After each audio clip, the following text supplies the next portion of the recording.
আমাদের এই পৃথিবীতে সবুজ পাতার চাদরে থাকা রয়েছে ঘন অন্ধকার জঙ্গল। রহস্যে ঘেরা এই অরণ্যগুলো অনেক পুরনো এবং অনেক গোপন কাহিনী লুকিয়ে আছে এদের মাঝে। সূর্যের আলো কাষ্ট করে জঙ্গলের মাটি স্পর্শ করে, বাতাস ভারী আর্দ্রতা আর ভেজা মাটির গন্ধে। এই অরণ্য প্রাণে পুরা, কিন্তু সেই প্রাণ আমাদের চোখের আড়ালে লুকিয়ে থাকে। এখানকার প্রাণীরা অন্ধকারে টিকে থাকার জন্য অদ্ভুত সব উপায় বের করেছে। অন্ধকারই তাদের খাল, তাদের শিকারের জায়গা, তাদের ছোর।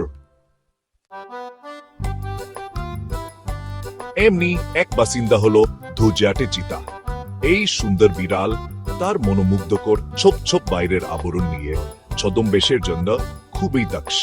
এটি গাছের মধ্যে একটি ভূতের মত ঘুরে বেড়ায়, তার চোখ জোড়া অন্ধকারে ঝিলিক দিয়ে ওঠে। অন্ধকারের আরেক বাসিন্দা হলো লোরিস। বড় বড় অনুভূতিপূর্ণ চোখ নিয়ে এই ছোট বানরটি রাতের বেলায় শিকার করে। এটি খুব ধীরে ধীরে এগিয়ে আয়, তার ধরা অবাক করে দেওয়ার মতো শক্ত।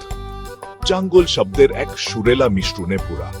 পেঞ্চার ভয়ঙ্কর ডাক, জিংজিং পোকার শব্দ এবং গাছের পাতার জিরি জিরি শব্দ, এই সবকিছু মিলিয়ে একটি রহস্যময় পরিবেশ তৈরি করে। অন্ধকার জঙ্গলে বেঁচে থাকার জন্য প্রাণীরা অসাধারণ সব অভিযোজন বিকশিত করেছে। যেমন ধোচাটে চিতা, তার ব্যতিক্রমী রাতের দৃষ্টি তাকে অন্ধকারে সহজেই শিকার করতে সহায়তা করে। অন্যদিকে লোরিস তার শিকারকে ধরার জন্য তার গোপন চলাফেরা এবং বিষাক্ত কামড়ের উপর নির্ভর করে। এর ধীর গতি একটি শিকার কৌশল, যা তাকে অনিরুদ্ধ পোকামাকড়ের কাছে যেতে সাহায্য করে। অনেক প্রাণী অন্ধকারে পথ চিনতে এবং খাদ্য খুঁজে পেতে তাদের সর্ব এবং ঘ্রাণ শক্তি অনেক বেশি বিকশিত করেছে। আমাদের চোখের আড়ালে থাকা এই প্রাণীগুলো বন পরিবেশের সূক্ষ্ম ভারসাম্য বজায় রাখতে গুরুত্বপূর্ণ ভূমিকা পালন করে। এরা এই মূল্যবান জায়গাগুলোর অভিভাবক, যারা এর টিকে থাকা নিশ্চিত করে।